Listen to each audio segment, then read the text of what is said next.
So hi guys, I have started to make these videos on international relations. I think I have prepared well, so I would just like to share what information I have gathered, and I hope it'll benefit you also. So I'll try to combine both English and Hindi for the benefit of my viewers. And if you would like to make me the video completely in English or completely in Hindi, please let me know.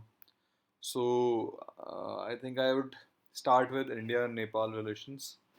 And the reason for starting with India and Nepal is because Nepal is actually the most closely associated neighbor of India, and I think other than Bhutan, uh, which is almost like it is completely within. It is actually officially the Indian protectorate, uh, and the citizens of Bhutan have the same status as Nepal in getting selected to the services of civil services exam of UPSC exam. And other than that, see, we have a very close relation with Nepal, which has recently, after this roadblock, which we'll be covering in detail, economic blockade. I have just come to know that we have been sharing this relation, which is called Roti Beti Ka Rishta with Nepal. So the reason is this only, that Nepal is most closely integrated, and I think Bhutan and Bangladesh are the other two contestants. So I would be going to Bangladesh next. So okay, then I'll start. So the first important thing is the location.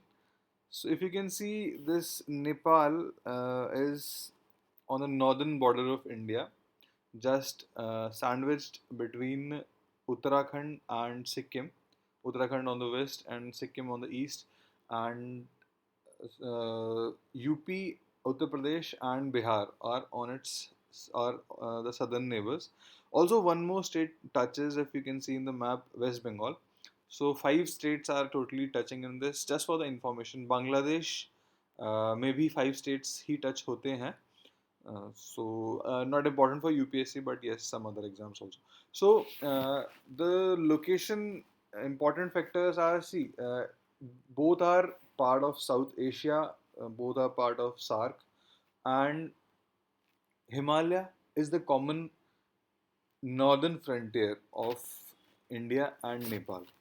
सो हिमालय से क्या फ़र्क पड़ता है? देखिए, हिमालयास जो हैं, एक तो क्लाइमेटिक बैरियर है.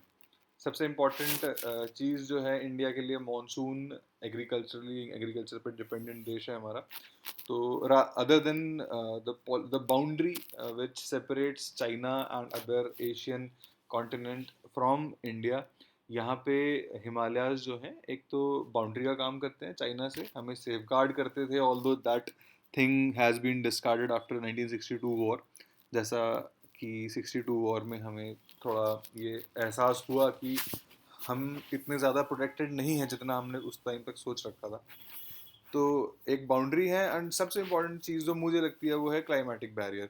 क्योंकि boundaries are respected, can be respected, and अगर आपके पास डिफेंस अपना प्रॉपर हो तो बाउंड्रीज को आप टैकल कर सकते हैं, defence and other diplomatic things. But यहाँ पे क्लाइमेट जो है ये हिमालय करता है. मेन मेन फैक्टर्स ये हैं कि एक तो जो है, आप देखेंगे कि northern side say, this China is actually a cold desert. This part, which is neighboring India, Tibet, it is a cold desert called Gobi. So अगर हिमालयाज नहीं होते तो ये कोल्ड जो ब्रीज जो वहाँ नॉर्दर्न साइड से आती है वो हमें भी स्ट्राइक करती है, and we would also have been a close cold desert. तो ऐसा नहीं है, क्योंकि हिमालयाज प्रोटेक्ट करते हैं हमें. दूसरा, यहाँ से जो नीचे साउथ वेस्ट मानसून आता है, इसको हिमालयाज ब्लॉक कर देते हैं. तो इसका जो वाटर है, जो पानी है, वो बहकर जो नदियों में आता है, और इससे ही हमें इरिगेशन मिलता है, पीने का पानी मिलता है, ड्रिंकिंग वाटर मिलता है, एंड अदर नीड्स जो भी हमारी पानी की है, मोस्टली इंडिया की और पाकिस्तान की, बांग्लादेश की, नेपाल की, यहाँ से ही पूरी होती हैं।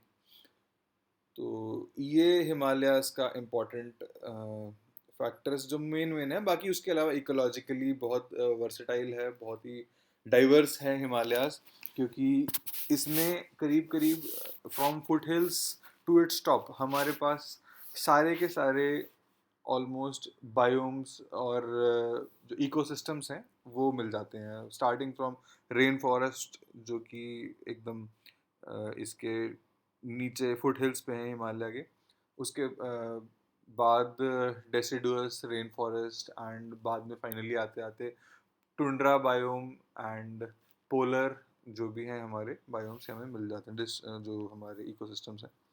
तो अब हिमालयाज हमें दोनों को, नेपाल और इंडिया को, चाइना से सेपरेट करते हैं। चाइना और नेपाल के बीच में एक हिमालयाज की वजह से कम्युनिकेशन का थोड़ा प्रॉब्लम रहता है।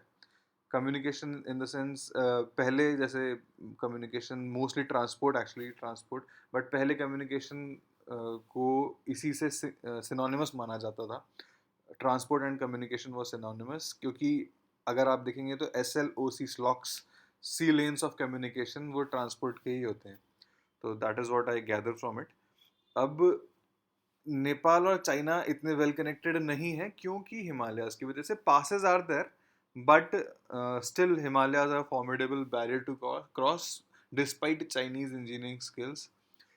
तो इंडिया के साथ नेपाल का बॉर्डर बहुत ही ओपन है, पोरस है, और इम्पॉर्टेंट भी है, क्योंकि this is actually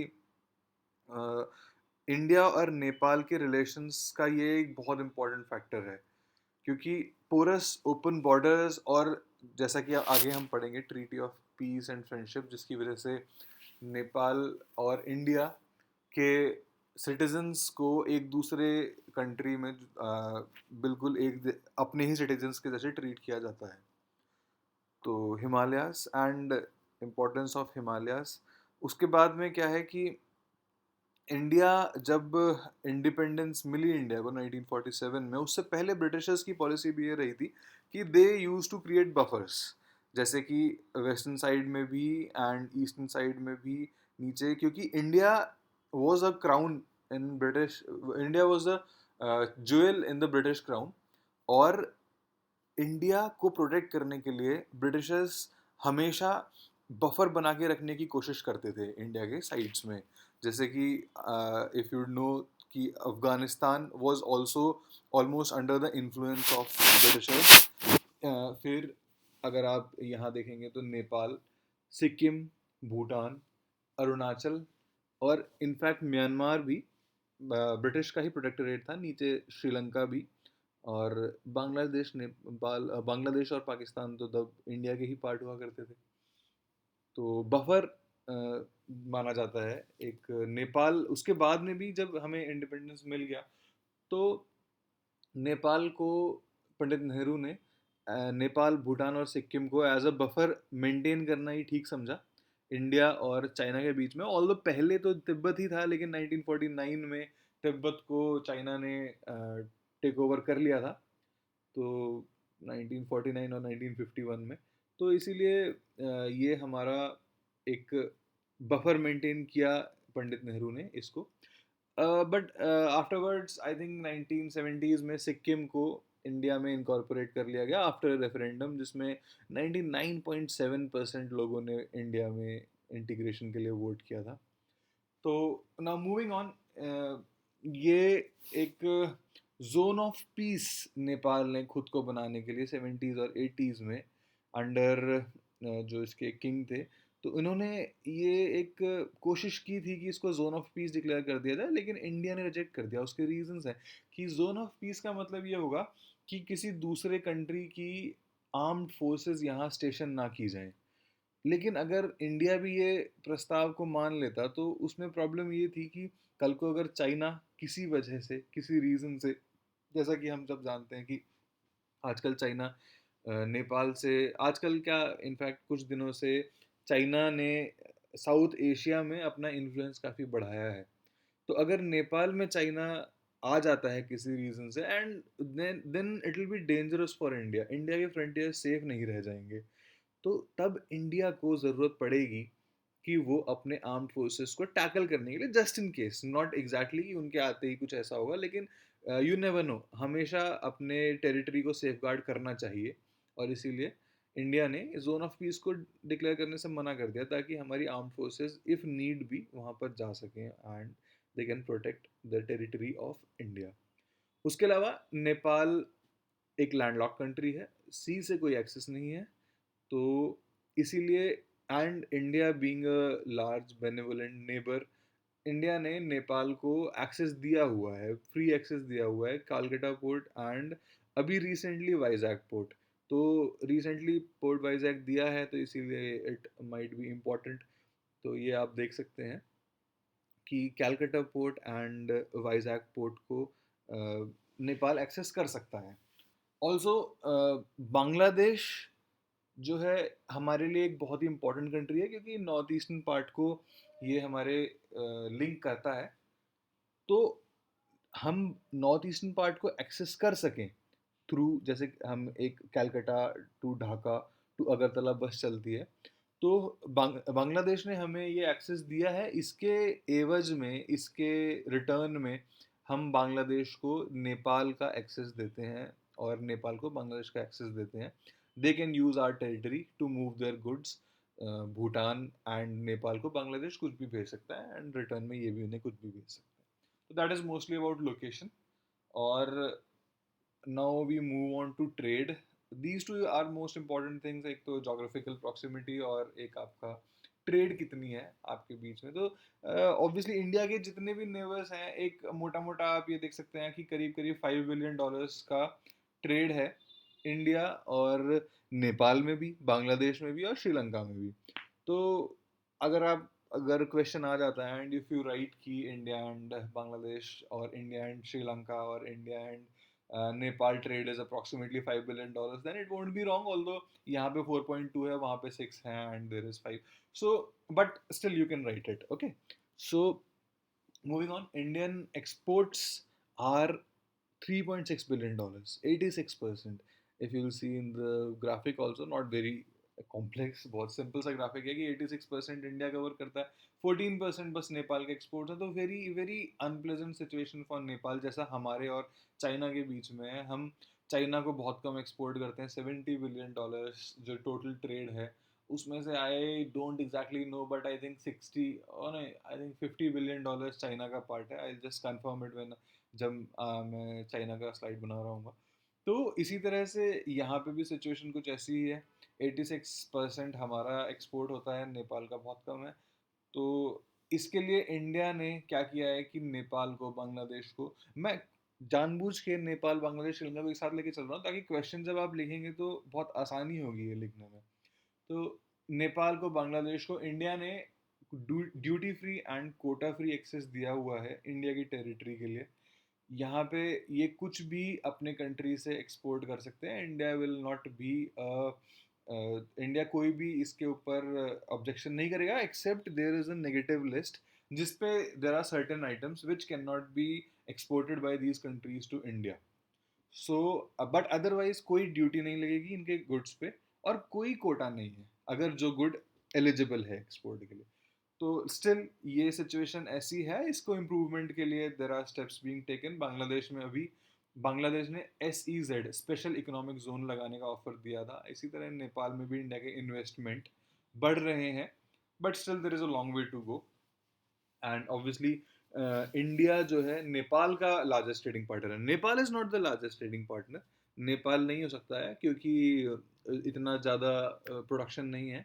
China India का लार्जेस्ट ट्रेडिंग पार्टनर है एक कंट्री वाइज अगर देखा जाए। Otherwise EU is a very big trading partner of India, but for Nepal India is the largest trading partner. दोनों में डिफरेंस सिर्फ छोटा सा यही है कि नेपाल की अगर आप लिस्ट बनाएंगे कि सबसे ज़्यादा ट्रेड के साथ होता है, तो इंडिया सबसे ऊपर आएगा, लेकिन इंडिया की लिस्ट बनाएंगे तो नेपाल सबसे ऊपर नहीं आएगा। ठीक है, एंड 60% जो टोटल ट्रेड है वो इंडिया के साथ में है। इनफैक्ट समहाउ आई बिलीव कि जब इतना ज़्यादा पोरस बॉर्डर है, सब कुछ है, तो some accounting problems might be there, वरना 60 का 80% भी हो सकता था ये, बट स्टिल एनीवेज। तो अब हिस्ट्री से स्टार्ट करते हैं। मेन टॉपिक्स जो इम्पोर्टेंट थे, ज्योग्राफी और इकोनॉमी, वो हो गया हमारा। Now we come to the historical relations. So Lumbini, the most important thing, Buddha के जैसे क्वेश्चन यूपीएससी में बहुत रिपीट होते हैं। तो लुम्बिनी में बुद्धा का जन्म हुआ था। बोध गया में उनको ज्ञान की प्राप्ति हुई थी। सारनाथ में उन्होंने अपना पहला सरमन दिया था। एंड कपिल वस्तु, इसमें इनका महापरिनिर्वाण हुआ था। तो लुम्बिनी नेपाल में है। एक बुद्धिस्ट सर्किट की बात चल रही थी, and I think it has been declared, मैंने देखा नहीं था, बट स्टिल एक बुद्धिस्ट सर्किट जो कि टूरिस्ट सर्किट है। बाहर के टूरिस्ट आ सकते हैं, थाईलैंड के, मलेशिया के, श्रीलंका के, इन कंट्रीज़ में बुद्धिज़्म काफ़ी पॉपुलर है, साउथ कोरिया में, ईस्टर्न कंट्रीज़ में। तो यहाँ से टूरिस्ट आएँ और नेपाल और इंडिया को इंटीग्रेटेड विजिट करें, जो कि मेन मेन इवेंट्स और मेन मेन लोकेशंस हैं जहाँ बुद्धा का मेन वो रहा है। तो यहाँ पे ये विजिट कर सकते हैं, बुद्धिस्ट सर्किट। दूसरी बात कि उसके बाद में ऐसा कुछ बीच में ऐसा एविडेंस नहीं है जिसमें हम ज़्यादा देखें, ऑल्दो अशोका का लिंक रहा है, सम्राट अशोक का, मौर्य डायनेस्टी का भी। इन्होंने लिच्छवी प्रिंसेस जो थी, इनकी मदर थी अशोका की, और इन्होंने जाके इसको कॉन्कर किया था मौर्य डायनेस्टी ने, बट इतना इम्पोर्टेंट नहीं है। these events are not that important, so we'll just come straight to Britishers occupation.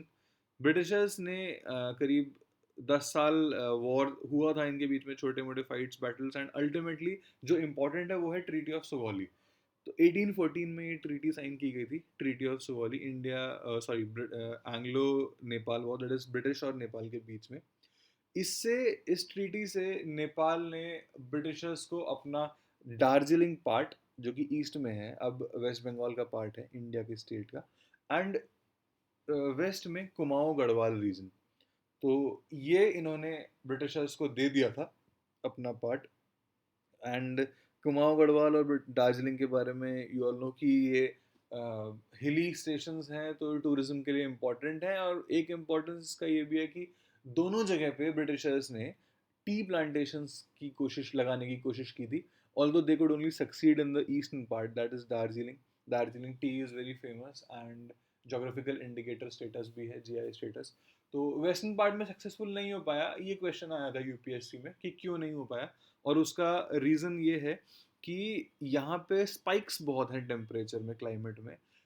Eastern part में उतना नहीं है। यहाँ पे क्या होता है कि गर्मी भी पड़ जाती है, and T plants can not survive थोड़ी सी भी गर्मी, उनको कॉन्स्टेंटली एक अच्छा टेम्परेचर चाहिए होता है, और पानी नहीं रुकना चाहिए। वो तो खैर यहाँ प्रॉब्लम नहीं है, क्योंकि it is a hilly area, mountain है, बट स्टिल एक स्पाइक्स होते हैं यहाँ पे, और फ्रॉस्ट होता है यहाँ पे, टेम्परेचर बढ़ भी जाता है और टेम्परेचर बहुत ज़्यादा घट भी जाता है, बर्फ़ जम जाती है। दार्जिलिंग का ये प्रॉब्लम नहीं है, तो इसीलिए यहाँ पे टी सर्वाइव कर पाया और यहाँ पे नहीं कर पाया। Coming back to the treaty of Sugauli, I am taking these issues by choice, क्योंकि कुछ भी आ सकता है, and you should be prepared for that. मैं ज़्यादा नैरोली इसको डिस्कस करूँगा तो then most important issues will be missed out. So if you'd like me to just concentrate narrowly on the subject, just let me know.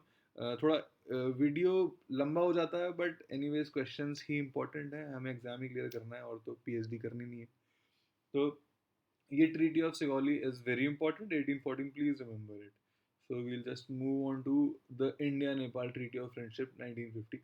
सो इसका context छोटा सा मैं आपको थोड़ा सा इंट्रोडक्शन दे दूं कि 1949 में इंडिया, सॉरी चाइना जो है, एक वहाँ पे पीपल्स डेमोक्रेटिक रिपब्लिक जो है एस्टैब्लिश हो गया था ताइवान में। And PRC, People's Republic of China, ये इस्टेब्लिश हो गया था 1951 में। इन्होंने तिब्बत को कर लिया था ऑक्यूपाई, और उससे पहले ही पंडित नेहरू को ये आइडिया लग चुका था कि तिब्बत, जिसे इंडिया एक बफर स्टेट माना करता था, वो बफर नहीं रहेगा ज़्यादा दिनों के लिए। सो इसीलिए इन्होंने एक India Nepal treaty of friendship sign की थी, पंडित नेहरू ने नेपाल के साथ में। तो इसमें ये है कि देखिए उस टाइम जो एक इंडिपेंडेंस स्ट्रगल के कुछ आइडियोलॉजी नेपाल में पहुंच चुकी थी। उस टाइम नेपाल में क्या था कि तीन मेन पार्टीज थी, पार्टी इन द सेंस तीन मेन लोगों के ग्रुप्स थे। एक तो किंग थे वहाँ पे, जो किंग बीरेंद्र, दीपेंद्र, ज्ञानेंद्र, ये सब जो थे ये किंग्स उनके रहे हैं, मुनार्की रही है नेपाल में। और एक राणास थे जो कि डिफैक्टो जिनका शासन हुआ करता था वहाँ पे, वही राज करते थे मेनली, वही मेन इम्पोर्टेंट लोग थे। तो और तीसरा था नेपाली कांग्रेस, जो कि काफ़ी कुछ इंडियन नेशनल कांग्रेस से काफ़ी लिंक्ड थी, और अच्छे रिलेशंस मेंटेन थे इंडियन नेशनल कांग्रेस और नेपाली कांग्रेस के बीच में। तो इंडिया ने नेपाल के साथ में ये ट्रीटी ऑफ फ्रेंडशिप साइन की थी 1950 में। और देखिए उस टाइम जब साइन की थी तो बहुत ही गुडविल था, लेकिन तुरंत ही इसके साइन होते ही प्रॉब्लम्स स्टार्ट हो गए थे। ये ट्रीटी नहीं पसंद आ रही थी लोगों को, there were protest in Nepal, क्योंकि नेपाल ने इसको, इसके रीजंस हैं एंड वो भी हम डिस्कस कर लेंगे। तो I will get back to them as soon as we finish the important provisions. और इम्पोर्टेंट प्रोविजंस ये है कि एक people and goods free movement. देखिए कि आपके लोग और goods, they don't need a passport, उनको कोई भी डॉक्यूमेंट की ज़रूरत नहीं है, as long as they hold an identity proof of their own country. वो एक दूसरे कंट्रीज में जा सकते हैं, हम नेपाल जा सकते हैं बिना किसी वीज़ा के, बिना किसी पासपोर्ट के। नेपाल वाले हमारे इंडिया में आ सकते हैं, and they can also work, they can purchase property also. ठीक है। And if you will see, अगर आपका अगर आपने पहले भी अटेम्प्ट किया है यूपीएससी, तो आप देखेंगे उसमें नोटिफिकेशन में लिखा होता है कि residents of Nepal and Bhutan are allowed. And I don't think कि आईएएस और फॉरेन सर्विसेज में, जो कि ऑल इंडिया सर्विसेज हैं, और आईपीएस में these people are allowed. But all other post, और जितनी भी सर्विसेज हैं, उन सब में नेपाल एंड भूटान के लोगों को कोई प्रॉब्लम नहीं है अप्लाई करने में, they can apply under general category. So they can move in, they can purchase property, they can work here subject to certain limitations, but otherwise कोई ऐसा प्रैक्टिकल लिमिटेशन नहीं है। And also one more important thing is कि foreign policy, देखिए जो जो friendship का जो ये ट्रीटी है, उसका मेन रीज़न इंडिया का साइन करने का फॉरेन पॉलिसी है, अपना डिफेंस इंडिया का। देखिए कोई भी foreign policy, it always upholds national interest. कोई भी फॉरेन पॉलिसी किसी दूसरे कंट्री के लिए इंपॉर्टेंट नहीं होती है, इंपॉर्टेंट इन द सेंस किसी दूसरे कंट्री के लिए नहीं बनाई जाती है। कोई भी फॉरेन पॉलिसी जब भी बनेगी, उसका रीज़न सिर्फ ये होगा कि नेशनल इंटरेस्ट को अपहोल्ड करे। तो यहाँ पे भी वही सेम चीज़ है। India Nepal treaty of friendship India ने इसलिए साइन की थी ताकि, मेन रीज़न वो चाइना। देखिए although it can not be said in the exam, but for practically ये ट्रीटी चाइना के लिए साइन की गई थी कि एक बफर स्टेट जो हमारे लिए काम करे, ये नेपाल, सिक्किम एंड भूटान, और इनमें हम पूरी आज़ादी के साथ आ जा सके, हमारी आर्म फोर्सेज आ जा सके। इनफैक्ट जब ये ट्रीटी साइन हुई तो हमारी एक मिशन वहाँ पे रहा भी, हमारा आर्मी का मिशन, लेकिन वो प्रोटेस्ट के बाद वहाँ से विड्रॉ कर लिया गया। तो देखिए कि ये ट्रीटी नेशनल सिटीजन स्टेटस भी देती है सिटीजन्स को एक दूसरे को।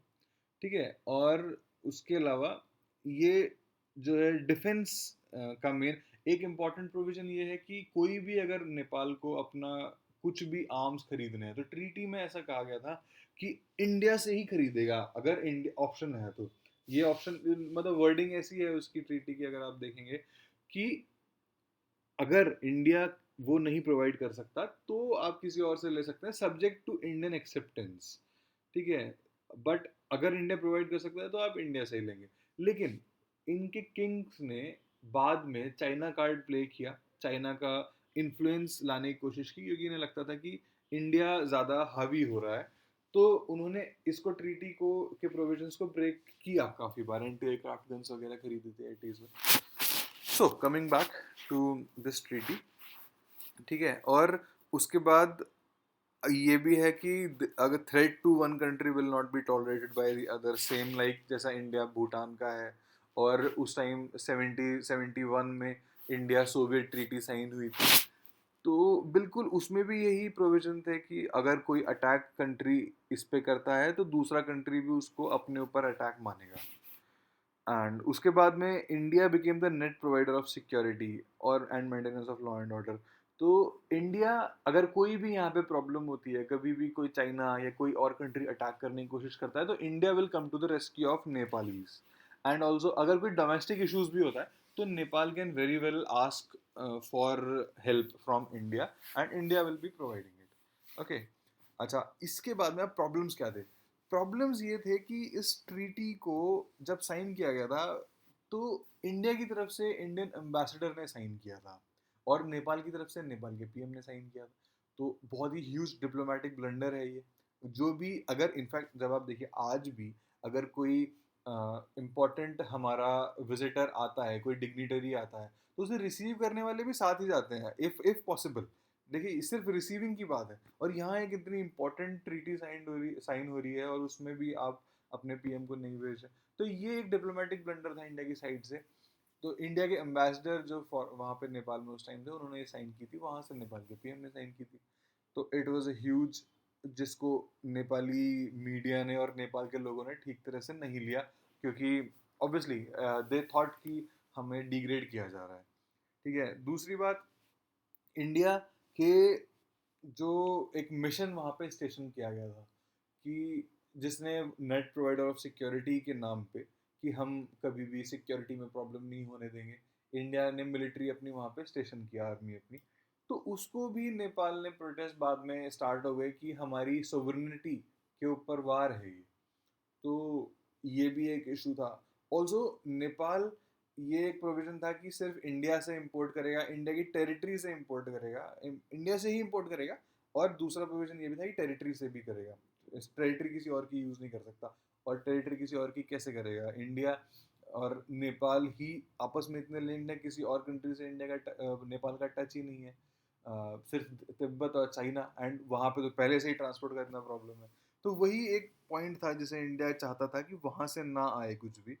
तो ये भी एक प्रोविजन था जिसे नेपाल को लगा कि प्रॉब्लम है। तो ट्रीटी के साइन होते ही इसके अगेंस्ट प्रोटेस्ट स्टार्ट हो गए थे। ठीक है, तो अच्छा, ये मॉडर्न पीरियड, अब हम आते हैं कि सबसे पहले किंग त्रिभुवन थे। ठीक है, उस टाइम ही ये ट्रीटी भी साइन हुई थी। एंड देन फिर किंग महेंद्र आए, और उस टाइम भी जब ये ट्रीटी साइन हुई थी, तो ये क्राउन प्रिंस हुआ करते थे। और क्राउन प्रिंस होने के नाते भी इन्होंने काफ़ी प्रोटेस्ट मनी, मतलब थोड़ा सा किया था, लेकिन उस टाइम किंग त्रिभुवन की इन्फ्लुएंस था, और इसीलिए ट्रीटी साइन हो चुकी थी। लेकिन जैसे ही किंग महेंद्र आए, उन्होंने एकदम प्रो चाइनीज स्टैंड अपनाया, उन्होंने चाइना के साथ समझौते चालू कर दिए, सीक्रेट नेगोशिएशन स्टार्ट कर दिए, जिससे कि इंडिया में प्रॉब्लम हुआ। एंड इसकी वजह से राजीव गांधी ने एक इकोनॉमिक ब्लॉकेड भी वहाँ पे लगाया था। तो वो भी हम आगे पढ़ेंगे, अभी आएगा। अच्छा, फिर उसके बाद में इन 2005, I am not sure about the year, but 2005 और 6 में एक फैमिली फ्यूड हुआ, जिसमें किंग ज्ञानेंद्र ने अपने बड़े भाई किंग बीरेंद्र को मार दिया। तो ये एक इम्पॉर्टेंट इवेंट था, क्योंकि इसके बाद में क्या हुआ कि उस टाइम तक ऐसा था कि नेपाल के लोग जो थे, वो अपने किंग्स को बहुत रेस्पेक्ट करते थे। They use to think, they use to like divine theory, if you know, कि इनमें कुछ ये हेरिडिटरी इनका पोस्ट है, एंड जो उनको एक तरह की लेजिटिमेसी प्राप्त हो चुकी थी। किंग्स एक दूसरे चलते जाते थे, लोग उनसे बहुत अटैच थे। क्योंकि ये मैंने जब देखा था उस टाइम, न्यूज़ में देखा था कि जब इनकी डेथ भी हुई थी, तो लोग रोए थे। ऐसा नहीं हो पाता है, अगर पॉलिटिकल कोई डिग्निटरी रोता है, तो आज के टाइम पे अगर बहुत ही ज़्यादा अच्छा नहीं है या बहुत अटैच नहीं है, तो लोग इतनी परवाह नहीं करते हैं। लेकिन उस टाइम जब इनकी डेथ हुई थी, वहाँ के लोगों को काफ़ी प्रॉब्लम हुआ था। तो इसीलिए क्या हुआ कि जब किंग ज्ञानेंद्र आए, तो उनकी लेजिटिमेसी खत्म हो चुकी थी, उनसे लोग बिल्कुल ही नफरत करने लगे थे। और यही रीज़न था कि वहाँ से मोनार्की खत्म हो पाई, और वहाँ पे डेमोक्रेसी आ पाई। तो एक ये ब्लडी फ्यूड जो है, ये जो फैमिली फ्यूड है, तो ये इट इज़ इम्पोर्टेंट। ठीक है, एंड उसके बाद में फिर माओइस्ट इंसर्जेंसी हमेशा से थी वहाँ पे। एंड इंडिया को क्रेडिट जाता है कि इंडिया माओइस्ट को और नेपाल के जो नेपाली कांग्रेस है और अदर पार्टीज को, इन सबको साथ लेके आया। एंड उसके बाद में डेमोक्रेटिक ट्रांजिशन स्टार्ट हुआ। ठीक है, थोड़ा सा कोहेरेंस का इशू लग रहा है मुझे. आई जस्ट आगे जो भी मैं बनाऊंगा आई जस्ट बी केयरफुल. तो मल्टी, क्योंकि एकदम से नई स्लाइड आ गई है मल्टीलैटरल इंस्टीट्यूशंस. तो इंडिया जो है SAARC, India Nepal Bhutan SAARC के मेंबर हैं. और 8 मेंबर्स हैं. If you like to know कि अफगानिस्तान पाकिस्तान दो वेस्टर्न नेबर्स हो गए इंडिया के. एंड फिर बांग्लादेश भूटान नेपाल, ये ऑलमोस्ट इंडियन टेरिटरी में ही आ जाते हैं, सराउंडेड बाय इंडिया. और उसके बाद में दो तीन India and Sri Lanka and Maldives, ये इंडिया के दो मैरीटाइम नेबर्स हैं. तो ये 8 कंट्रीज़ हैं जो कि सार्क में आते हैं. एक सिर्फ अफगानिस्तान ऐसा मेंबर है जो किसी और कंट्री को टच करता है. उसके अलावा जितने भी सार्क के मेंबर्स हैं वो सिर्फ और सिर्फ इंडिया को टच करते हैं. Pakistan, Nepal, Bhutan, Bangladesh, Sri Lanka and Maldives. Touch in the sense, देखिए श्रीलंका और मालदीव्स आपस में मैरीटाइम बाउंड्री टच करते हैं, बट अगेन इनका कोई टेरिटोरियल टच नहीं है, इंडिया का भी नहीं है ऑब्वियसली. सो टेरिटोरियल टच जो है वो सिर्फ इंडिया से होता है. एक अफगानिस्तान ऐसा कंट्री है जो कि पाकिस्तान को टच करता है एंड इंडिया को भी टच करता है. ये अगर आप ऑफिशियली देखेंगे, यू मस्ट रिमेंबर कि इंडिया आज भी ऑफिशियली ये मानता है कि it touches Afghanistan in the north. And उसके बाद में जस्ट ताजिकिस्तान आ जाता है. तो just look into the map, एक बार देख लेंगे तो थोड़ा आपका क्वेश्चन सही होने के चांसेस बढ़ जाते हैं. अच्छा, अब क्या है कि हम सार्क में, जब मैं साउथ एशिया का वीडियो बनाने का प्लान कर रहा था तो तब हम इसको और क्लैरिटी में देखेंगे. But western part that is Afghanistan and Pakistan, उससे इंडिया का connectivity is poor because of poor relations between India and Pakistan. तो अफगानिस्तान के जो गुड्स हैं, अभी अभी रिसेंटली न्यूज़ में आया था कि अफगानिस्तान हामिद सॉरी गनी साहब ने, जो प्रेसिडेंट हैं अशरफ गनी, उन्होंने पाकिस्तान को ये चेतावनी दी थी. दे वांट पाकिस्तान की अगर आप इसको नहीं हमें एक्सेस नहीं देंगे इंडिया के लिए, कि इंडिया से ट्रेड के लिए, तो हम भी आपका सेंट्रल एशिया का एक्सेस क्लोज कर देंगे. तो पाकिस्तान ने तब बोला कि नहीं नहीं, हम आपको बिल्कुल मना नहीं कर रहे हैं, आप कुछ भी अपना सामान इंडिया में भेज सकते हैं, लेकिन इंडिया का सामान अफगानिस्तान नहीं जाएगा. तो पाकिस्तान बहुत ही नैरोली, बहुत ही चीप टैक्टिक्स एज्यूम करता है. आई थिंक अगर पाकिस्तान कोशिश करे इकोनॉमिकली थोड़ा ओपन होने की कोशिश करे तो काफ़ी कुछ धीरे धीरे प्रॉब्लम सॉल्व हो सकता है. But so this is where we stand right now. So इसीलिए चूँकि वेस्टर्न पार्ट में इंडिया एक्सेस नहीं कर पा रहा है, तो इंडिया ने सोचा, and there was this SAARC motor agreement which was to be signed between these countries.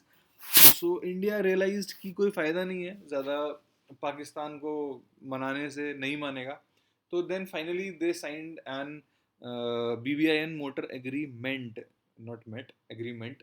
सो इस BBIN मोटर एग्रीमेंट का मतलब है Bangladesh Bhutan India and Nepal agreement.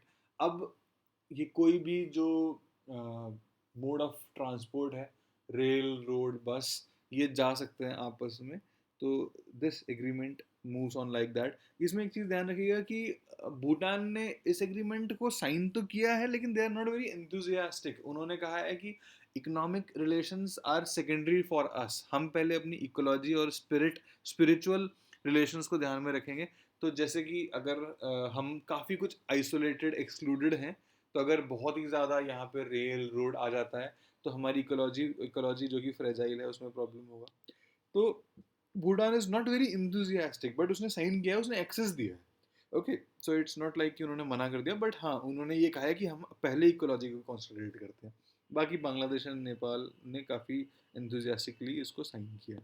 Also BIMSTEC को ये है bay of Bengal initiative for multi-sectoral technical and economic cooperation. So BIMSTEC, pretty ingenious name. तो BIMSTEC में भी इंडिया और नेपाल और भूटान, बांग्लादेश, म्यांमार, ये ग्रुपिंग इंडिया ने मोस्टली मेनली, इसका रीज़न है पाकिस्तान और चाइना को एक्सक्लूड करना. बहुत ही इंपॉर्टेंट आ जाती है ये इसलिए क्योंकि इसमें सब कंट्रीज़ इंडिया के लिए काफ़ी कुछ फ्रेंडली हैं. छोटे मोटे इश्यूज को अगर नेगलेक्ट कर दें हम, जो कि कोई बड़ी प्रॉब्लम क्रिएट नहीं करते हैं, तो BIMSTEC is a very very very important. एक बिम्स्टेक हो गया जो मुझे बहुत इंपॉर्टेंट लगता है। इंडिया ने अपनी डिप्लोमेटिक एनर्जी थोड़ी सी इसमें कम लगाई है, वरना एक बिम्स्टेक ऐसा है जिसके थ्रू इंडिया साउथ ईस्टर्न अपने कंट्रीज से ना कनेक्ट कर सकता है। देखिए आप अगर मैप को देखेंगे तो यू रियलाइज कि जो एशियान नेबर्स हैं अपने association of south east Asian nations, अगर हम इनसे ज़्यादा कनेक्ट करेंगे ना, ये बहुत डेवलप्ड नेशन है। सिंगापुर काफ़ी डेवलप्ड है, यहाँ पे इकोनॉमी इज़ बूमिंग। ऐसे ही Thailand, Malaysia, Indonesia, Indonesia very important country और सेक्युलर कंट्री है। मुस्लिम्स काफ़ी हैं, मुस्लिम मेजॉरिटी कंट्री है, बट स्टिल सेक्युलरिटी बहुत बहुत ज़्यादा वो लोग प्रेफर करते हैं। तो इंडिया अगर इनसे कनेक्ट करने की कोशिश करेगा, थोड़ा सा हिली एरियाज का इशू है, बट इंडिया अपनी कोशिश कर रहा है। एक IMT इन्होंने ग्रुपिंग बनाई है, इंडिया, म्यांमार, थाईलैंड, जिसमें फिर एक कलादान मल्टी मॉडल प्रोजेक्ट है जिसको ये बनाने की कोशिश कर रहे हैं, वो मैं कवर करूंगा म्यांमार में। बट IMT ट्राइलेटरल हाईवे है एक, जिससे इंडिया नॉर्थ ईस्टर्न स्टेट से कनेक्ट होते हुए म्यांमार और थाईलैंड तक पहुंचेगा, और उसके बाद में Vietnam, Laos, Cambodia, Malaysia, Singapore, यहाँ तक हमारी कनेक्टिविटी काफ़ी इम्प्रूव हो सकती है। थोड़ा बहुत ऑब्वियसली इंडोनेशिया जो है वो कनेक्टिविटी का इशू इसलिए आएगा क्योंकि they are island nations, but वहाँ तक भी अगर हम पहुँच सकें, सिंगापुर तक भी जो कि कनेक्टेड है थाईलैंड के through, Myanmar, Thailand and Singapore, they are connected very well, अगर हम वहाँ तक भी पहुँच सके तो वेरी नाइस, वेरी गुड, बहुत हमारे ट्रेड रिलेशन इंप्रूव कर सकते हैं। यहाँ पे कंजम्पशन भी बहुत है, मैन्युफैक्चरिंग भी बहुत है। तो एंड ऑल्सो इसमें ही अगर आप देखेंगे, थोड़ा सा हट रहा हूँ मैं सब्जेक्ट से, एक INSTC, what it is called, I'm not remembering, but north south transport corridor या international north south transport corridor, जो कि यहाँ से स्टार्ट होता है। देखिए कनेक्टिविटी ऐसी हो सकती है कि पूरा यूरोप आपस में कनेक्टेड है, वहाँ पे एक ट्रेन सर्विस जो है वो पूरी चलती है, जैसे सिर्फ ऐसा नहीं है कि इंडिया की सिर्फ बॉर्डर बॉर्डर तक चलती है, ऐसा नहीं है, पूरा यूरोप आपस में कनेक्टेड है। फिर रशिया आपस इनसे कनेक्टेड है, रशिया और चाइना आपस में रेल कनेक्टिविटी के थ्रू कनेक्टेड है। सो अगर हम इसको जो एक कॉरिडोर आता है, हम इंडिया से चलें, बांग्लादेश के थ्रू होते हुए अपने नॉर्थ ईस्टर्न पार्ट में आए, उसके बाद वहाँ से ही हम चाइना के कुनमिंग सिटी से कनेक्ट हो सकते हैं, यहाँ हम नीचे जाते हैं तो हम म्यांमार और थाईलैंड से कनेक्ट हो सकते हैं। मैप में देखूँ, मैं आपको नेक्स्ट वीडियो में कोशिश करूँगा समझाने की। तो ये कनेक्टिविटी वाला इशू थोड़ा सा आप इस पर कॉन्सेंट्रेट कर सकते हैं। ओके, मैं ज़्यादा एक्सप्लेन करूँगा, इनफैक्ट बहुत ज़्यादा टाइम हम ले रहे हैं इसमें। ओके, सो मेन अपॉर्चुनिटीज़ क्या हैं इंडिया नेपाल रिलेशंस के, कि जो अभी क्या है, KP शर्मा ओली थे, इन्होंने ये थोड़ा सा इंडिया के अगेंस्ट रहते थे, जब ये आए भी थे तो भी प्रॉब्लम्स हो गए थे। इंडिया उतना लाइक नहीं करता था KP शर्मा ओली जी को। लेकिन देखिए एक बात जो इम्पोर्टेंट ये है कि कोई भी पार्टी नेपाल में कभी भी आए, वो हमेशा ही इंडिया बैशिंग करेगी। इंडिया बैशिंग करना एक बहुत ही इंपॉर्टेंट कैरेक्टरिस्टिक है यहाँ की पार्टीज का, कि जब तक ये दो चार इंडिया के बारे में बातें गलत नहीं कहते थे, तब तक शायद उनको वोट नहीं पड़ते हैं। तो इसीलिए क्या है कि इनका बहुत ही इंपॉर्टेंट एक टैक्टिक होता है वोट्स गार्नर करने का, कि इंडिया को बुरा भला कहना। लेकिन दूसरी तरफ अंदर ही अंदर सीक्रेट नेगोशिएशन में सारी पार्टी चाहती है कि इंडिया उनका साथ दे, क्योंकि ये देखिए इंडिया की इंटेलिजेंस, इंडिया की डिप्लोमेसी इतनी पावरफुल है। इंडिया के IFSS जो इंडियन फॉरेन सर्विस है, वो बहुत ही ज़्यादा टैक्टिकली, डिप्लोमेटिकली, पॉलिटिकली स्ट्रांग है, इंटेलिजेंस बहुत अच्छा है। देखिए हम अगर क्वेश्चन आता है और हम कंपैरिजन किससे कर रहे हैं उस पर डिपेंड करता है, लेकिन आप देखेंगे कि बहुत ही अच्छे से इंडिया टैकल करता है रीजनल इश्यूज को। अब ऑब्वियसली बलूचिस्तान में इंडिया कोई हाथ नहीं है, लेकिन बलूच पीपल का अगर कुछ आता है, कोई वहाँ से आता है, कोई हमसे कहता है कि हमें कुछ नीड चाहिए, तो इंडिया हेल्प करता है थोड़ा बहुत। देखिए ऑफिशियली इंडिया कभी एक्नॉलेज नहीं करेगा क्योंकि दूसरे कंट्री की टेरिटरी है, बट अगेन थोड़ा बहुत डिप्लोमेटिक, थोड़ा बहुत वो रहता है। कोई भी कंट्री इन सब चीज़ों को ध्यान रखता है। और इसी तरह से कोई भी पार्टी नेपाल में आती है, तो KP शर्मा ओली जी आए, इंडिया के अगेंस्ट में थे, लेकिन फिर भी एक एक होप थी। पर उनके टाइम पे चीज़ें आगे बढ़ नहीं पाई। मोदी जी ने 2 बार विजिट किया, लेकिन स्टिल मंदिर भी गए, वहाँ पे लोगों से मिले भी, लेकिन अब वो KP शर्मा ओली जी थे, तो इन्होंने जो प्रचंड जी थे, माओइस्ट जो थे, इन्होंने एक बंद लगा दिया मोदी जी के अगेंस्ट में, वहाँ पे धरने स्टार्ट कर दिए। तो ऑल इन ऑल ऐसा नहीं है कि मोदी जी को ये लोग पसंद नहीं करते हैं, बट प्रॉब्लम ये थी कि इनको वोट चाहिए थे, इनको पब्लिक सिंपैथी चाहिए, इनको पब्लिक ओपिनियन अपने फेवर में करना है, तो ये लोग सीधे ये बोलते हैं कि इंडिया तो हमें दबाता है, और दबाता है तो हम इसके अगेंस्ट हैं, हम नेपाली प्राइड। देखिए किसी भी कंट्री को आप बांग्लादेश को बोलेंगे बांग्ला प्राइड, इंडिया को बोलेंगे इंडियन प्राइड, तो ऐसे ही ये है नेपाली प्राइड, ये लोग इसको बहुत वो करते थे कि नेपाली प्राइड है हमारा, हम क्यों दबे इंडिया से। जबकि इंडिया को जैसे दबाता नहीं है, इंडिया क्या है, इंडिया तो अपने बस ये चाहता है कि हमारी टेरिटरी को आप सेफ रखो यार, अपनी प्रॉब्लम अपनी टेरिटरी को गलत तरीके से इस्तेमाल मत होने दो, हम भी सेफ रहेंगे। उसके लिए अगर आपको चाहिए तो हम आपको पैसा देने को तैयार हैं। India is always ready. India बहुत ज़्यादा जनरसली इन लोगों के साथ बिहेव करता है, भूटान के साथ में हम गैस सब्सिडी एलपीजी सब्सिडी देते हैं इंडिया में, तो अब उज्ज्वला स्कीम स्टार्ट की है हमने, भूटान को तो हम कब से एलपीजी दे रहे हैं। उसी तरह से नेपाल को भी हम बहुत ज़्यादा लाइंस ऑफ क्रेडिट देते हैं। ठीक है, देखिए सेकंड पॉइंट है भी ऑपरेशन मैत्री।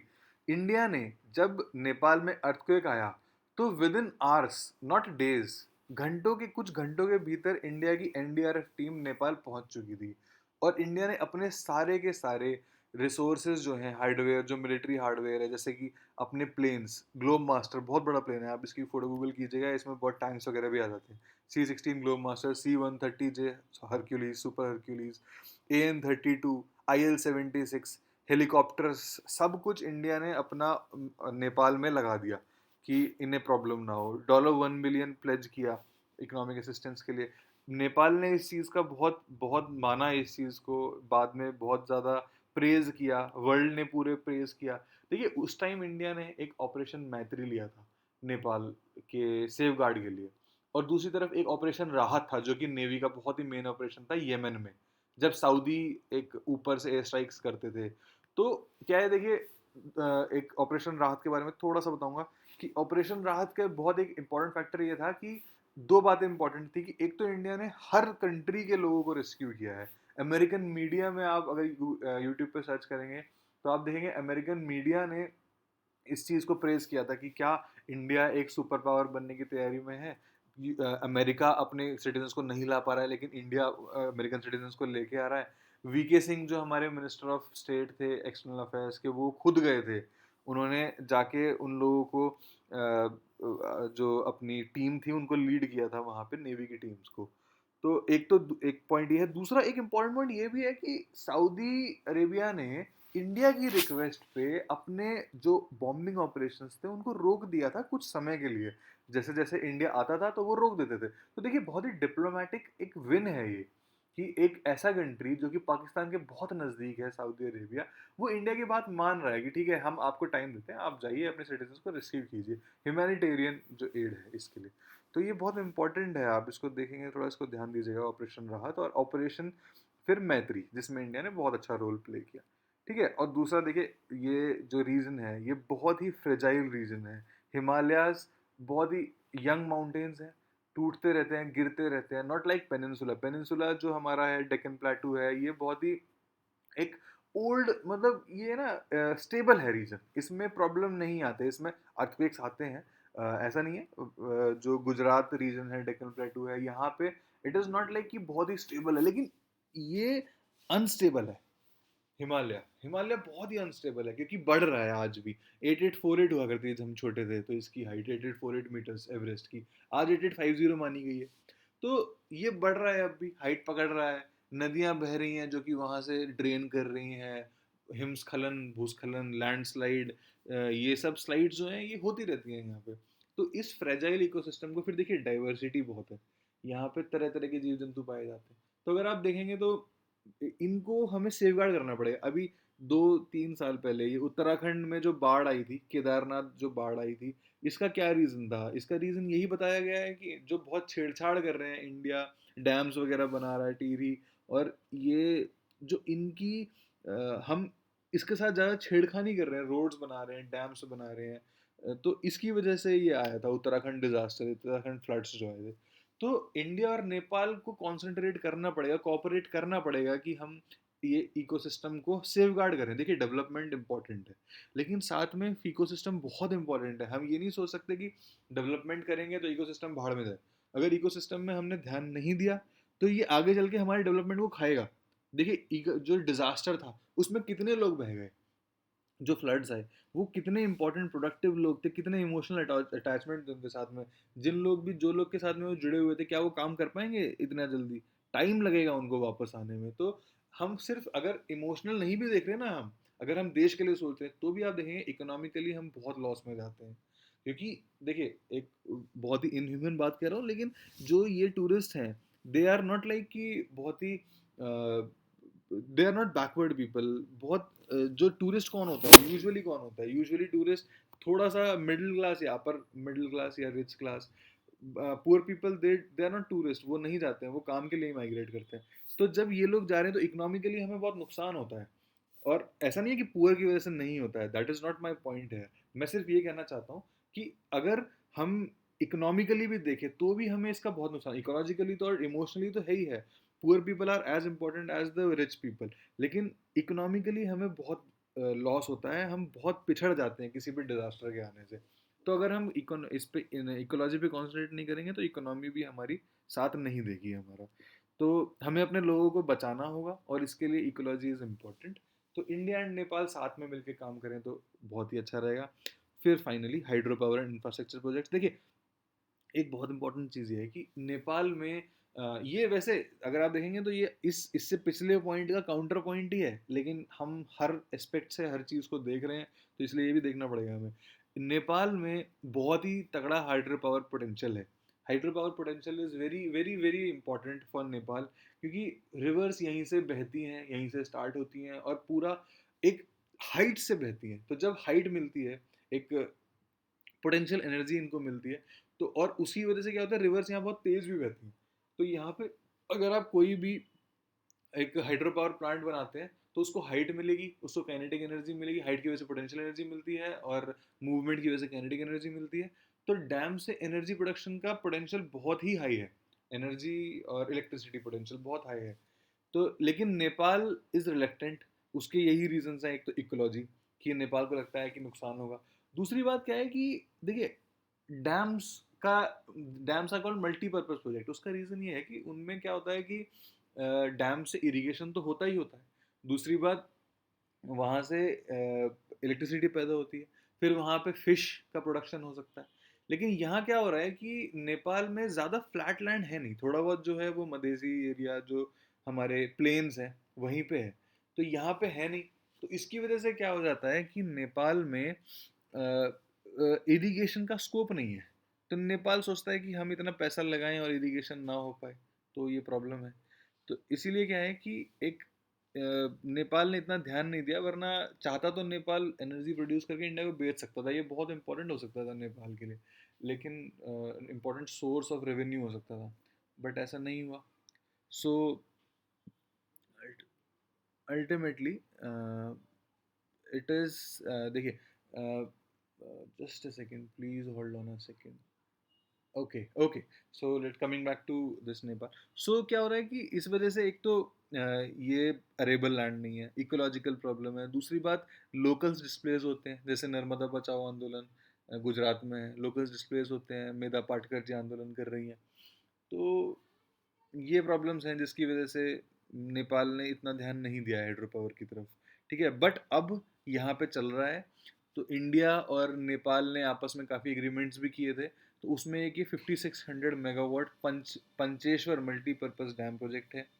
फिर एक upper Karnali and Arun 3 hydro power project है। इनको सिर्फ याद कर सकते हैं आप, क्वेश्चंस लिख सकते हैं, आंसर लिख सकते हैं।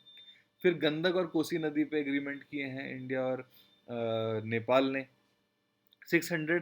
फिर एक ये देखिए हुलाकी राजमार्ग पोस्टल हाईवे है, जो कि इंडिया विल कंस्ट्रक्टेड इंफ्रास्ट्रक्चर का पार्ट है, ये इंडिया बनाएगा इसको।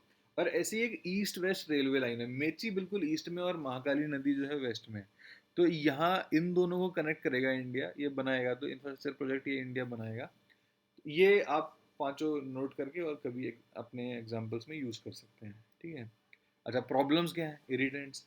देखिए एक तो ये मधेसी जो सॉरी मधेसीज हैं, ये जो रोटी बेटी का रिश्ता जो मैंने स्टार्टिंग में कहा था वो मधेसीज की वजह से इम्पोर्टेंट है। मधेसी, थारू और जनजाति, ये जो तीन हैं। अभी क्या हुआ था नेपाल में, कॉन्स्टिट्यूशन पास किया गया, तो ये देखिए दो ग्रुप्स बन गए उस कॉन्स्टिट्यूशन पास होने के बाद में। एक तो बन गए हिली एरिया के लोग, जो हिली एरिया के थोड़े से एफ्लुएंट माने जाते हैं, लेकिन दूसरी तरफ ये है मधेसीज, थारूज और जनजातीय।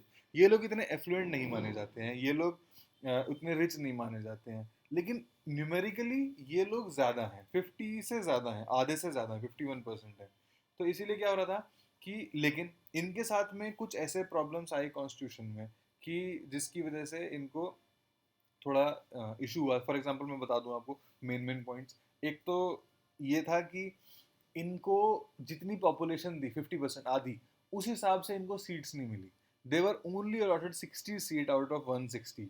तो अब ये सीट्स कम हैं, और ठीक है, उसका रीज़न यही था कि जब चुनाव हुए थे तो इन लोगों ने नहीं चुने थे, मधेसी लोग नहीं आ पाए थे, 60 लोग ही थे और उतने ही रह गए।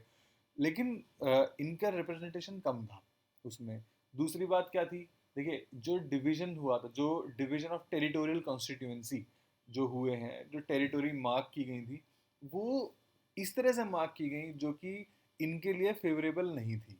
तो इनके लोग बट गए, इनके जो इलेक्शन, तो इसकी इनकी सीट्स कम पड़ गई उस वजह से। एक ये प्रॉब्लम हुआ।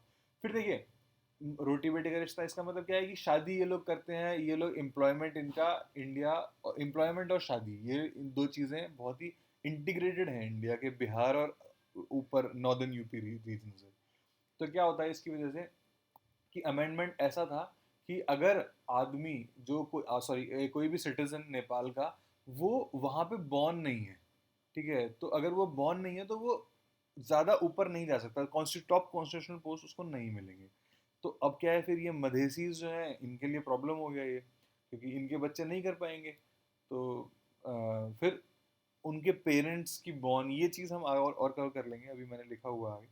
और एक फिर ये भी था कि इनके जो फॉरेन जो स्पाउसेस हैं, देखिए इनके हस्बैंड और वाइफ अगर ये आते हैं तो ऑटोमेटिकली इनको सिटीजनशिप नहीं मिलेगा नेपाल का, अगर ये फॉरेनर हैं तो ये एक इशू था। तो ये चार इश्यूज मेन है, बाकी और छोटे मोटे इश्यूज भी थे।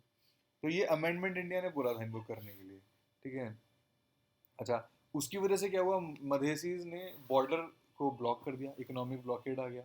तो अब लेकिन इंडिया कहता है कि हमने कुछ नहीं किया, नेपाल उसका सारा ब्लेम इंडिया के ऊपर डाल देता है कि आपने जानबूझ के ब्लॉक किया, आप चाहते हैं अमेंडमेंट करें हम कॉन्स्टिट्यूशन में। फिर जब कॉन्स्टिट्यूशन आया भी इनका, मधेसीज का, ये आगे स्लाइड है आई थिंक। तो मधेसी जो, मैं पहले इसको ले लेता हूँ।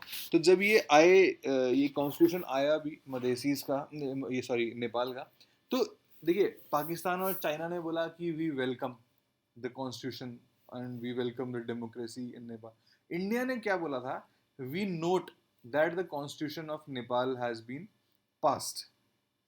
सो it was a diplomatic way of saying that we are not happy with your constitution. आपने गलत किया है, अपने लोगों के साथ गलत किया, हमारे साथ तो खैर क्या गलत करेंगे। तो एनीवेज, तो ये देखिए ये मेन मेन पॉइंट्स हैं जो मैंने बताए भी थे, अभी आप चाहें तो नोट कर सकते हैं। तो इसमें जो ये है कि सिटीजन बाय डिसेंट, जो चिल्ड्रन ऑफ, जो अगर फीमेल हैं आपके फॉरेनर, सॉरी आपके फॉरेनर हैं अगर आपके पेरेंट में से कोई, तो आप सिटीजन बाय डिसेंट माने जाएंगे। और अगर आप वहीं बॉर्न थे, सॉरी देखिए, अगर आपकी मदर फॉरेनर है, इंडियन है, एग्जाम्पल ले लेते हैं कि अगर आपके फादर नेपाली हैं और आपकी मदर इंडियन है, तो आप सिटीजन बाय डिसेंट माने जाएंगे, क्योंकि आप, आपके फादर जो हैं वो नेपाली हैं, तो आप डिसेंट के थ्रू आए हैं। लेकिन अगर आपके फादर फॉरेनर हैं तो आपको नेचुरलाइज माना जाएगा, ठीक है। और नेचुरलाइज सिटीजन के टॉप कॉन्स्टिट्यूशनल पोस्ट है नहीं। तो ये क्रिटिसिज्म था, और विमेंस ग्रुप्स का भी बहुत क्रिटिसिज्म था कि भाई हमने ऐसी क्या गलती कर दी। तो इंडिया में भी पहले ये प्रॉब्लम था, लेकिन 92 में आई थिंक इंडिया ने रेक्टिफाई कर लिया था। पहले ये होता था कि अगर आपके फादर ही इज बोर्न इन इंडिया और अगर कंडीशन आप फुलफिल करते हैं तो आप सिटीजन हैं। लेकिन बाद में ये कर दिया गया कि if either of your parent are born in India तो आप इंडिया के सिटीजन हैं। तो ये एक पॉइंट था, ठीक है। अब कमिंग बैक, इसकी वजह से इकोनॉमिक ब्लॉकेड लगा दिया गया, और उसकी वजह से वहाँ पे नेपाल में एक क्राइसिस आ गया, क्योंकि फ्यूल नहीं था वहाँ पे, लोग चल नहीं पा रहे थे, गाड़ियाँ खड़ी हुई थी। दूसरी बात, लाइट नहीं आती थी, कोई फ्यूल नहीं, कुछ वो नहीं, एलपीजी नहीं था, खाना नहीं बना पा रहे थे लोग। तो ये बड़े प्रॉब्लम्स हो रहे थे वहाँ पे। तो लेकिन नेपाल ने कहा कि इंडिया वाले जानबूझ से करते हैं, इंडिया ने प्रॉपरली उसको डिनाई किया कि हम ऐसा बिल्कुल नहीं कर रहे हैं, आप अपने लोगों को मनाइए मदेशीज को, हम हमारे ट्रक्स खड़े हुए हैं, जब आप चाहें तब चले जाएंगे। ठीक है। फिर इससे पहले मैंने बताया था कि राजीव गांधी के टाइम पे ये ब्लॉकेड हुआ था 1988 में, तो 13 महीने के लिए ब्लॉकेड कर दिया गया था, क्योंकि ट्रीटी एक्सपायर हो गई और नेपाल में क्या हो रहा था कि नेपाली जो लीडरशिप थी वो चाइना से नेगोशिएट कर रही थी, तो इसीलिए फाइनली ब्लॉकेड बहुत 13 महीने के लिए चला, बहुत प्रॉब्लम हुआ। एक पॉइंट ये है कि चाइना का इन्फ्लुएंस, देखिए China is very important for us.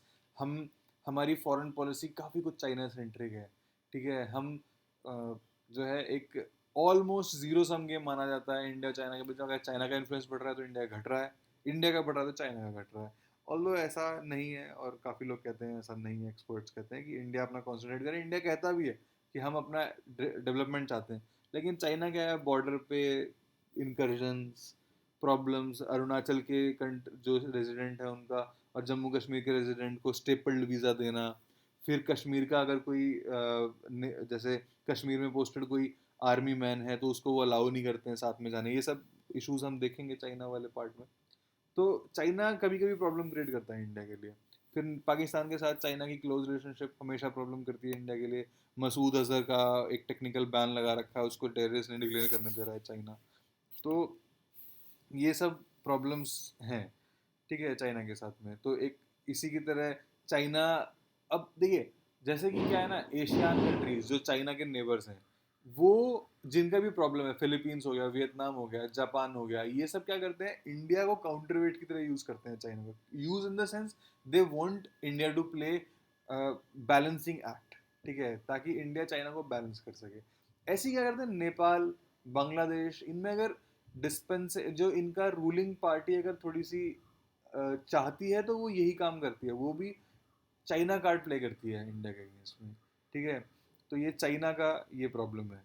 फिर एक क्या है कि चाइना ने एक 1963 में काठमांडू कोडाली रोड बनाई थी थ्रू हिमालय, तो इसकी वजह से भी इंडिया को प्रॉब्लम हो गया था कि 62 में इंडिया चाइना वॉर हुआ और 63 में काठमांडू कोडाली रोड बन गई। अब इंडिया डायरेक्टली तो चाइना से नहीं लड़ सकता, लेकिन डिप्लोमेटिकली लड़ रहा था और ये सब प्रॉब्लम्स क्रिएट हो रहे थे। फिर क्या है कि एक रेलवे लाइन बना रहे हैं चाइनीज। अब तिब्बत में इन्होंने बहुत बड़ा इंफ्रास्ट्रक्चर क्रिएट कर दिया है, रेलवे लाइन बहुत सारी बना चुके हैं ये लोग। तो यहाँ पे लेकिन क्या हो रहा है कि अब ये कहते हैं कि नेपाल में भी हम उस रेलवे लाइन को लेके आएंगे, तो अगर लेके आएंगे तो इंडिया के लिए प्रॉब्लम होगा। तो ये चाइनीज एग्रेशन में हमें अगर कभी वॉर वाली सिचुएशन आ जाती है तो हमें बड़ा प्रॉब्लम हो सकता है, तो इसीलिए ये एक इशू है। ये हम कॉन्स्टिट्यूशन कवर कर ही चुके हैं।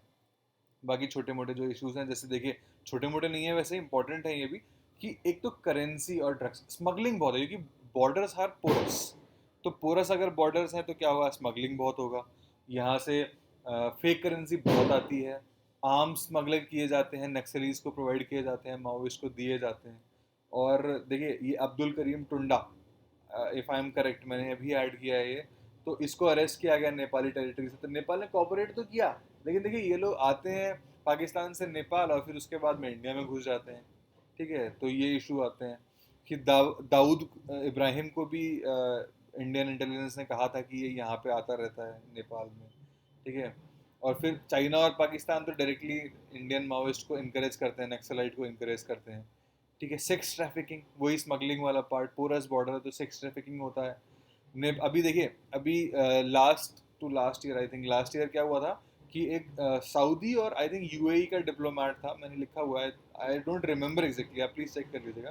तो ये डिप्लोमेट था, दो नेपाली वुमेन को उसने कन्फाइन कर लिया था और सेक्सुअली अब्यूज किया करते थे ये लोग मिलके। तो उससे क्या हुआ कि नेपाल एकदम से नेपाल ने जैसे ही ये चीज़ आई न्यूज़ में, तो नेपाल ने उसको बोला कि इसको अरेस्ट कर लो। अब इंडिया के सामने तो बड़ा प्रॉब्लम क्रिएट हो गया कि कैसे अरेस्ट कर लें। उसका नाम सलमान था, समथिंग सलमान, डिप्लोमेट था। तो इंडिया ने उसको क्या किया कि डिप्लोमेटिकली उसको रात को निकाल दिया कि आप अपने टेरिटरी में चले जाइए, आप इंडिया में नहीं रह सकते हैं। तो अब वो चला गया तो नेपाल को बुरा लगा कि तुमने इसको जाने क्यों दिया। तो लेकिन इंडिया ने उस टाइम ठीक किया, क्योंकि देखिए इंडिया का इम्पोर्टेंस ये है, देखिए ह्यूमैनिटेरियन प्रॉब्लम था, लेकिन क्या है कि एक रिलेशन भी होता है। अगर हम उसको पकड़ लेते तो वो भी जो यूएई के, जो सऊदी अरेबिया के जो ये लोग थे, जिस भी कंट्री के थे, वो हमारे डिप्लोमेट्स को पकड़ भी सकते थे या फिर हमारे साथ रिलेशन ख़त्म कर सकते थे अपने। फिर हमें कन्वेंशंस भी फॉलो करने हैं, जिनेवा कन्वेंशन वगैरह जो है, तो उसके हम डिप्लोमेटिकली नहीं पकड़ सकते हैं उसको, ठीक है। तो ऐसे ही फिर सरोगेसी, ये भी एक इशू है यहाँ पे। ये मैंने कुछ क्वेश्चंस हैं जो इम्पोर्टेंट हैं, तो अगर कुछ भी हो तो आप ये क्वेश्चंस देख के और फिर ये फीडबैक ले कर सकते हैं। I to cut short this lecture. Thank you so much. Okay.